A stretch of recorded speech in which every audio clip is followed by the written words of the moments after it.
السلام علیکم دوستو، حضرت حسن و حضرت حسین رضی اللہ تعالی عنہما بچپن میں ایک مرتبہ بیمار ہو گئی تو حضرت علی و حضرت فاطمہ و حضرت فضا رضی اللہ تعالی عنہم نے ان شہزادوں کے صحت کے لیے 3 روزوں کی منت مانی۔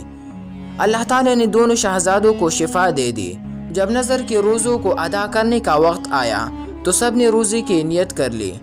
حضرت علی رضی اللہ تعالی عنہ ایک یہودی سے 3 ساع جو لائے، ایک ساع تینوں دن پکایا، لیکن جب افطار کا وقت آیا اور تینوں روزہ داروں کے سامنے روٹیاں رکھی گئی تو ایک دن مسکین، ایک دن یتیم، ایک دن قیدی دروازے پر آ گئی اور روٹیوں کا سوال کیا تو تینوں دن سب روٹیاں سائلوں کو دے دی گئی اور صرف پانی اسے افطار کر کے اگلا روزہ رکھ لیا گیا۔ قرآن مجید میں اللہ تعالیٰ نے اپنے محبوب صلی اللہ علیہ وسلم کے پیارے بیٹی کے گھر کے اس سرگزشت کو ان لفظوں میں بیان فرمایا ہے دوستو۔ اعوذ باللہ من الشیطان الرجیم،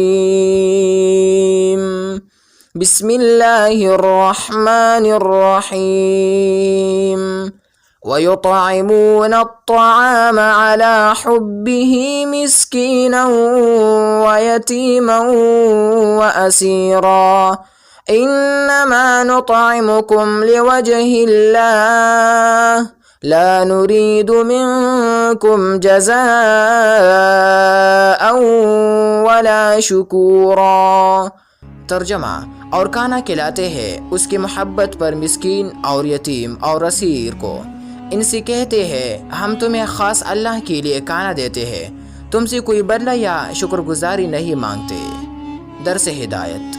سبحان اللہ، اس واقعہ سے اہل بیت نبوت کے سخاوت کا عجیب و غریب اور عدیم المثال حال معلوم ہوتا ہے۔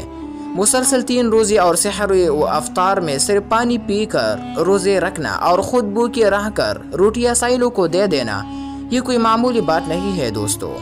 اللہ اکبر! کسی نے کیا خوب کہا ہے کہ بھوکے رہتے تھے خود اوروں کو کھلا دیتے تھے۔ کیسے صابر تھے محمد صلی اللہ علیہ وسلم کے گھرانے والے۔